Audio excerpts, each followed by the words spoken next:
JF-17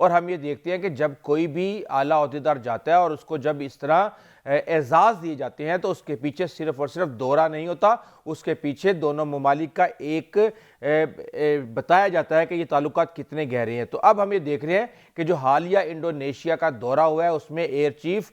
Zaheer Ahmad Babar Sidhu کو Indonesia نے اپنی فضائیہ کا اعلیٰ ترین جو فوجی اعزاز تھا میڈل آف آنر اس سے نوازا ہے، جو کہ اس بات کی علامت ہے کہ دونوں ممالک کے تعلقات اب محض خریداری سے نکل کر مضبوط فوجی اتحاد میں داخل ہو چکے ہیں۔ اب ایک بات میں آپ کو بتا دوں، کہنے والے دشمن بہت باتیں کریں گے، ظاہر سی بات ہے ان کا کام ہی پروپیگنڈا ہے اور انہوں نے باتوں سے جیتنا ہے۔ تو ایک چیز میں آپ کو بتا دوں، دنیا کے جس مرضی جہاز کو آپ اٹھا کے دیکھ لیں،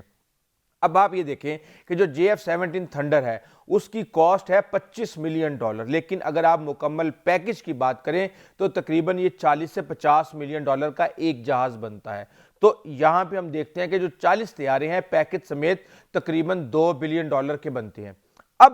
رافیل کو اگر ہم دیکھیں تو وہ $120 ملین کا ہے، اور اس کے ساتھ ہی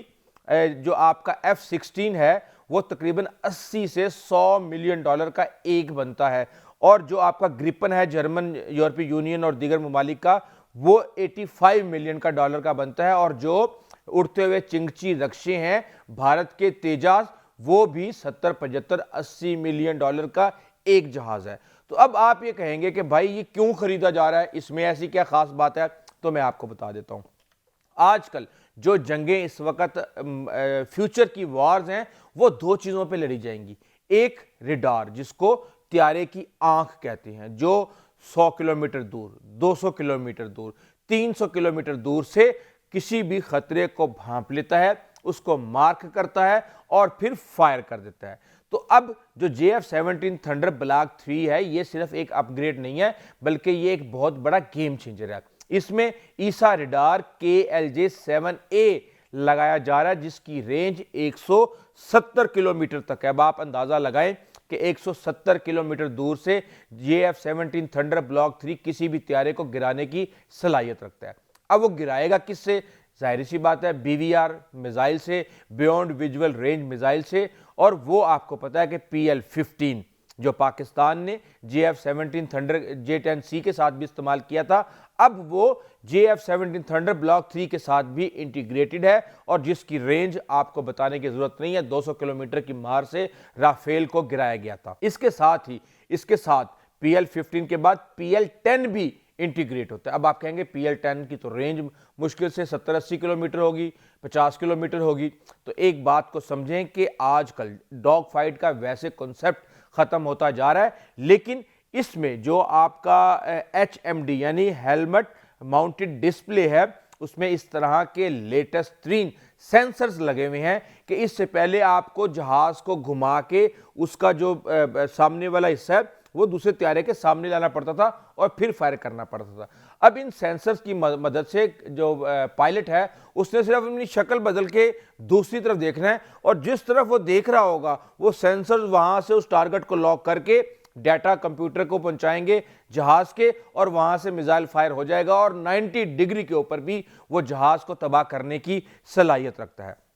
اور یہی نہیں، سمندری محاذ پہ آپ کو پتہ ہے انڈونیشیا کے اندر بہت زیادہ جزیرے ہیں، تو اس کے ساتھ جب C-802AK ہائپرسونک میزائل اور دیگر میزائل، جدید اینٹی شپ میزائل جب انٹیگریٹ ہوتی ہیں تو یہ سمندر میں اس کو انتہائی خوفناک بنا دیتا ہے، جس کی بعد دشمن کا بحری بیڑا، جنگی جہاز اور سینکڑوں کلومیٹر دور سے ان کو نشانہ بنا کے سمندر برد کرنے کی صلاحیت پیدا ہو جاتی ہے۔ اور یہی نہیں، اس کے ساتھ الیکٹرونک وارفیئر بہت امپورٹنٹ ہے۔ اب پاکستان نے بھارت کے خلاف جس طرح الیکٹرونک وارفیئر کا مظاہرہ کیا، جس طرح ان کے جہازوں کو جیم کر دیا، جس طرح ان کی کمیونیکیشن کو جو ہے وہ کیپچر کر لیا، تو یہاں پہ الیکٹرونک وارفیئر سوٹ جو ہے وہ اس کے اندر لگا ہوا ہے، جو کہ دشمن کے میزائلوں اور ریڈار جیمنگ سے بچتا ہے، اور اس کے بعد ایک حفاظتی ڈھال کے طور پہ اس کی بقا کو جنگ کے میدان میں کئی گنا زیادہ بڑھا دیتا ہے۔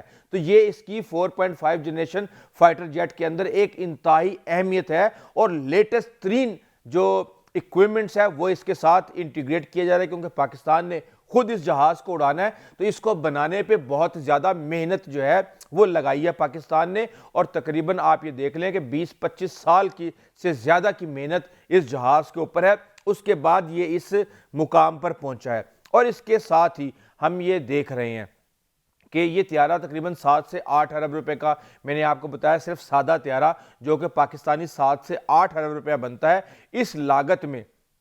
آپ کو پوری دنیا کے اندر کوئی طیارہ نہیں ملے گا۔ اور یہی وجہ ہے کہ ہم دیکھ رہے ہیں کہ آذربائیجان نے ہمارے ساتھ نہ صرف ڈیل ڈن کی بلکہ ہم نے اس کی ڈیلیوری بھی کی، اور 4.6 بلین ڈالر کا آذربائیجان سے پاکستان نے معاہدہ کیا۔ لیبیا کے ساتھ 4 بلین ڈالر کا جو معاہدہ ہے وہ طے پا چکا ہے اور اس کے اوپر کام شروع ہو گیا ہے، جس میں مختلف قسم کے اسلحہ شامل ہیں۔ اس کے ساتھ ہی ہمیں دیکھتے ہیں کہ سعودی عرب کے ساتھ بھی بات چل رہی ہے، اور اس کے بارے میں کہا جا رہا ہے کہ مذاکرات آخری مراحل میں ہیں۔ 2 billion dollar plus 2 billion dollar, 4 billion dollar کی جس دن بھی آپ کے سامنے خبر آئے گی یہ ڈیل 4 بلین ڈالر کی ہوگی۔ عراق کے ساتھ خبریں آ رہی ہیں کہ ایڈوانس لیول پہ مذاکرات شروع ہو چکے ہیں۔ آپ نے دیکھا کہ ہمارے ایئر چیف کا حال ہی میں عراق کا دورہ ہوا ہے اور ان کی فضائیہ کے چیف کے ساتھ تمام تر مذاکرات ہوئے ہیں۔ یہ بھی 1 بلین ڈالر سے زیادہ کی ڈیل ہے، اس میں JF-17 تھنڈر اور مشاق طیارے بھی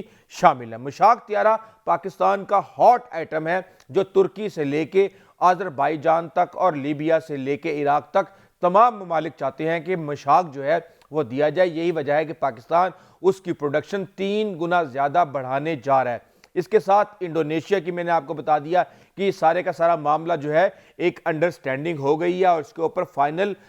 ورک سٹارٹ ہو چکا ہے۔ یہ خوشخبری بھی آپ کو بہت جلد ملے گی، اور اس کے ساتھ ہی سوڈان کو بھی نہ صرف JF-17 تھنڈر، مشاق طیارے اور دیگر سامان جو ہے وہ تقریباً 1.5 سے 2 بلین ڈالر کا وہ حتمی مراحل میں داخل ہو چکا ہے۔ تو اس وقت پاکستان نہ صرف JF-17 تھنڈر دے رہا ہے، اس کے ساتھ ڈرون ٹیکنالوجی دے رہا ہے، شیپر 1، شیپر 2، شیپر 3، سپر مشاق طیارے دے رہا ہے، سمندری دفاع کے لیے گن بوٹس، بحری جہاز۔ اب آپ کو پتہ ہے کہ پاکستان چائنا کے ساتھ مل کے آبدوزے بنا رہا ہے، ترکی کے ساتھ مل کے جہاز بنا رہا ہے۔ تو یہ ساری چیزیں جو پاکستان کر رہا ہے یہ نہ صرف اپنی ضرورت پوری کرنے کے لیے بلکہ اپنی ضرورت پوری کرنے کے بعد دنیا کو فروخت کر کے اس سے پروفٹ لے کے اور اس کو ری انویسٹ کرنے کے لیے اور پاکستان کی معیشت کو بہتر کرنے کے لیے یہ سب کچھ کیا جا رہا ہے۔ اور یہی وجہ ہے کہ بھارت میں اس حوالے سے صف ماتم بچھا ہوا ہے۔ جب پاکستان کی مارکیٹ کی جو اپروچ ہے دفاعی مارکیٹ کی وہ افریقہ، middle east, central Asia, far east Asia, south Asia, جب ہر جگہ پہ پہنچ گئی ہے تو آپ اندازہ لگا سکتے ہیں کہ تیجس کا اس وقت کیا انجام ہے۔ وہاں پہ آپ یہ دیکھ لیں کہ کئی ہزار کروڑ روپیہ لگانے کے باوجود بھی وہ طیارہ آج تک سٹیبل نہیں ہوا، اور اگر کوئی غلطی سے اس کا آرڈر دے بھی دے تو وہ فوری طور پہ کینسل کر دیتا ہے۔ ان کے اپنے ایئر چیف ہر جگہ پہ روتے پھرتے ہیں کہ ہماری جو ڈیلیوری کا معاملہ ہے وہ ابھی تک MK1 تیجا ہمیں نہیں مل رہے، کبھی انجن کا مسئلہ، کبھی کوئی اور مسئلہ، لیکن الحمدللہ پاکستان نے یہ کر دکھایا ہے۔ اور یہ پاکستان کی معیشت کے لیے اس لیے بہتر ہے کہ جب پاکستان کے اندر اس کی پروڈکشن ہوگی، باہر سے پیسہ آئے گا اور پاکستان اپنی اس انڈسٹری کو گرو کرے گا۔ سافٹ ویئر انجینئر سے لے کے الیکٹریکل انجینئر اور ایروناٹیکل انجینئر تک سب کو روزگار ملے گا اور ورک فورس بڑھائی جائے گی۔ ایک فیکٹری کی بجائے 5 فیکٹریاں ہوں گی، ڈیمانڈز پوری کرنے کی کوشش کی جائے گی۔ تو اس کے اندر بہت زیادہ پاکستان کو فائدہ ہونے جا رہا ہے، کیونکہ دنیا کی جتنی بھی سپر پاورز ہیں وہ سب سے پہلے ہتھیار بیچ کے مال کمانا شروع کرتے ہیں، اس کے بعد دوسرا کام شروع ہوتا ہے۔ لیکن چائنا کے اس حوالے سے الگ حکمت عملی تھی۔ آپ امریکہ کی منڈی کو دیکھ لیں جو کہ دنیا کی سب سے بڑی ہتھیاروں کی منڈی ہے، اور وہاں پہ نہ صرف وہ ہتھیار بیچتے بلکہ ساتھ میں شرائط بھی لگاتے۔ ہم یہ کہہ رہے ہیں کہ بھائی آپ ہم سے ہتھیار لو، ہم آپ کو ٹریننگ بھی دیں گے، ہم آپ کو ٹرانسفر آف ٹیکنالوجی بھی دیں گے، اور ہم آپ کے اوپر کوئی بھی پابندی بھی نہیں لگائیں گے کہ آپ نے اس کو اس کے خلاف استعمال کرنا ہے اور اس کے خلاف استعمال نہیں کرنا۔ تو اب جو چیزیں ہمارے سامنے آ رہی ہیں الحمدللہ پاکستان 20 سے 25 بلین ڈالر کے جو کنٹریکٹس ہیں وہ اپنی ٹیبل پر لے کے بیٹھا ہوا ہے۔ کئی میچور ہو چکے ہیں، کئی میچور ہونے کے مراحل سے گزر رہے ہیں۔ یہ ایک بہت ہی اچھی خبر ہے جس کے اوپر ہمیں فخر کرنا چاہیے۔ اس حوالے سے آپ کو اپڈیٹ کرتے رہیں گے۔ ابھی تک کے لیے اتنا ہی، آئندہ تک اجازت دیجیے۔ اللہ حافظ۔